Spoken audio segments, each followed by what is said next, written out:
Hello, everyone. Let's get started.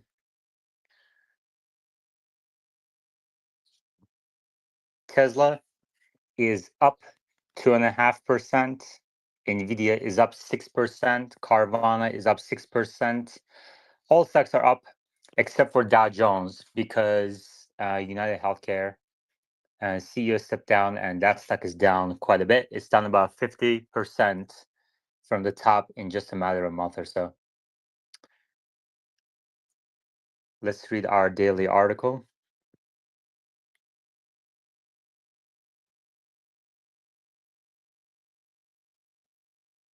S&P 500, Nasdaq rise on trade optimism after soft inflation data. S&P 500 and Nasdaq advanced on Tuesday on softer than expected inflation numbers and market optimism spurred by US-China trade reprieve, renewing expectations that the Federal Reserve would lower borrowing costs soon. The Dow fell more than 150 points, bogged down by United Health's 16% slide after the insurance bellwether suspended its annual forecast and its CEO stepped down. U.S. consumer prices rebounded moderately in April, with headline inflation increasing 0.2% last month and after dipping 0.1% in March. Economists polled by Reuters had forecast the CPI would rise 0.3%. The CPI climbed 2.3% in the 12 months through April after advancing 2.4% in the 12-month period until March.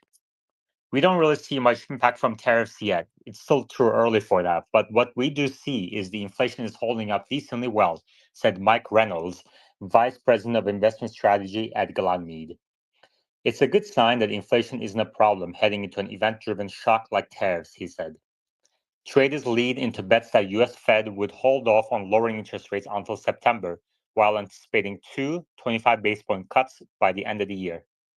A number of Fed officials are slated to speak this week, including Chair Jerome Powell on Thursday. Monday's relief rally came after Washington and Beijing agreed to dial back stringent reciprocal tariffs, signaling a joint effort to stave off a global economic downturn. The U.S. will pause the extra tariffs it imposed on Chinese imports to 30% from 145% for the 3 months, while Chinese duties on U.S. imports will fall to 10% from 125% in the same period. After the truce, multiple brokers lowered their odds of a U.S. recession. The S&P 500 and Nasdaq have recovered losses since April 2, or Liberation Day, when U.S. President Trump announced sweeping reciprocal tariffs. A 90-day pause announced on April 9 for countries other than China, along with solid earnings reports and a limited U.S.-UK trade agreement last week, helped the S&P 500 and the tech-heavy Nasdaq regain lost control. The S&P 500 has turned positive on a year-to-date basis for the first time since early March. Most megacap and growth stocks swung higher, with Nvidia leading the pack with a 5.6% jump. Crypto exchange operator Coinbase, which is slated to join the S&P 500 on May 19, was among the top movers, jumping 19%, with more than 90% of S&P companies having reported earnings. Numbers from retail giant Walmart will be on the radar later this week. Advancing issues outnumbered declines by 2-to-1 ratio on NYSE and 1.4-to-1 on NASDAQ. The S&P 500 posted 17 new 52-week highs and 6 new lows, while the NASDAQ composite recorded 58 new highs and 49 new lows. All right, that's the article of the day. Let's see what else is new. The U.S. to boost Saudi AI chip access, even as China issues linger. The Trump administration is preparing to announce a deal granting Saudi Arabia more access to advanced semiconductors, paving the way for increased data center capacity in the Gulf nation despite concerns from some U.S. officials about its ties to China, according to people familiar with the matter. The agreement would boost Saudi Arabia's ability to buy chips from the likes of NVIDIA and AMD, which are considered the gold standard for training and running AI models, said the people, who asked not to be identified, discussing confidential conversations. President Trump is in Riyadh Tuesday, kicking off a broader Middle East trip, and he could announce the deal as soon as this week. But while the two governments have reached an early-stage accord, they are still hashing out a number of key details, the people said. Front and center are U.S. concerns that China could access chips sent to Saudi Arabia, either through the diversion of physical shipments or by tapping the capabilities of those chips via the cloud. One provision under discussion, the people said, would see the US government control access to data centers that use American chips. It's not clear under what conditions or to whom access would be granted. Representatives for the Saudi Arabian government and the White House didn't immediately respond to requests for comment. The deal is one of two major AI chip accords that Trump officials are negotiating as they prepare to rewrite US rules governing the export of advanced chips worldwide. Trump may announce a second agreement while the UAE later in his trip, Bloomberg has reported.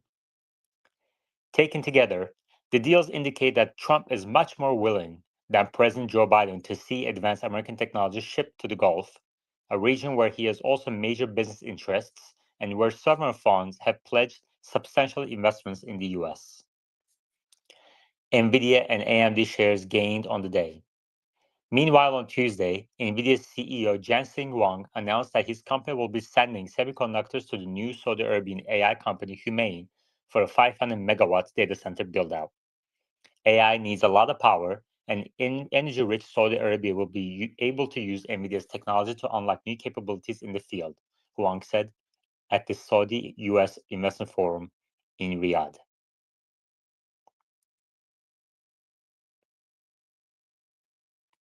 All right, great. Not much on Tesla front today. Honda and Nissan operating profits dropped 64% and 88% respectively. Mazda teaming up with CATL for new EVs. Let's see if we can get some news on that front.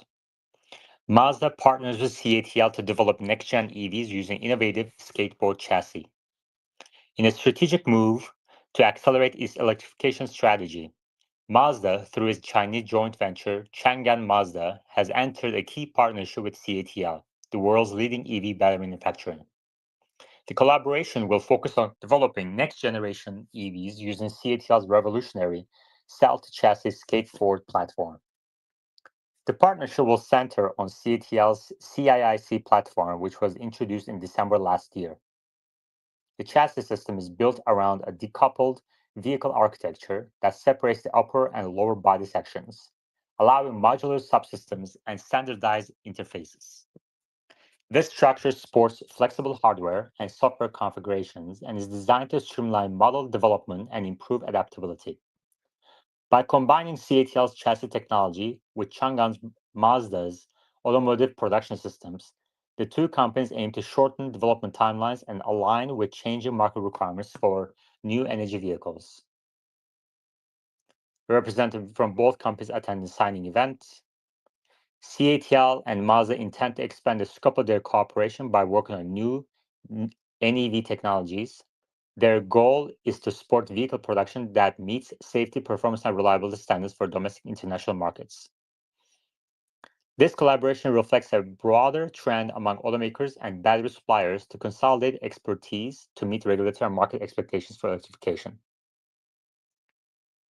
Mazda is expanding its EV efforts in China, which has been marked by recent visits from President Masahiro Moro for the launch of the EZ60 SUV at the 2025 Shanghai Auto Show and the earlier debut of the 6E sedan in Nanjing. The company has committed $1.4 billion in investment, aiming to double production and reach 300,000 annual sales by 2027, with 90% being electric or hybrid. Its Nanjing-based sports R&D manufacturing and exports, Mazda also plans to introduce 2 additional EV models in China by 2027. Okay, great. There's also news about U.S. House getting ready to scrap EV. Wall Street Journal article. House bill would scrap EV tax credit. The proposal will eliminate one of the biggest drivers of EV sales. Okay.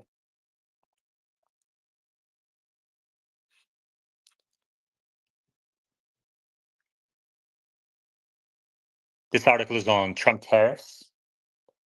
A White House executive order Monday slashed the de minimis tariff on China shipments to 54% from 120%, with a $100 flat fee starting May 14 It served as the latest in a broad thawing of trade war tensions between the US and China after the two powers paused most tariffs but for 90 days and sent markets into euphoria. Both nations pledged to cut their broad, ballooning tariffs after weekend talks. US tariffs dropped to 30% from 145%, while China moved to 10%. I think we covered this enough already.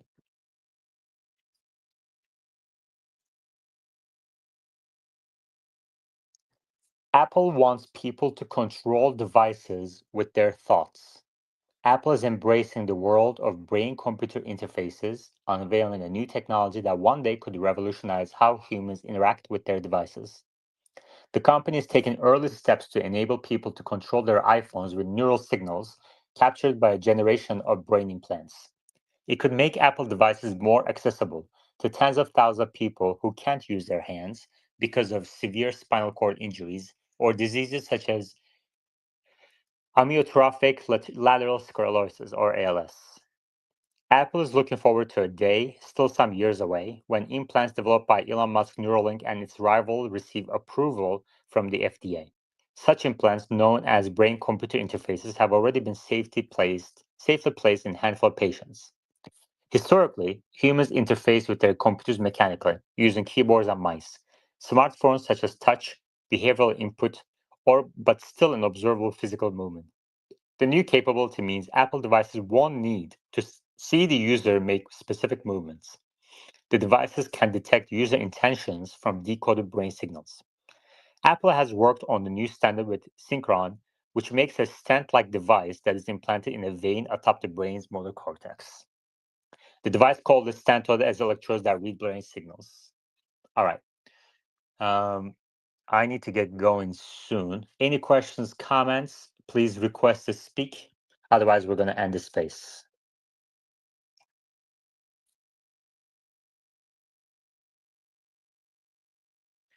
All right. Thank you very much, everybody. And I'll chat with you all next time. Take care.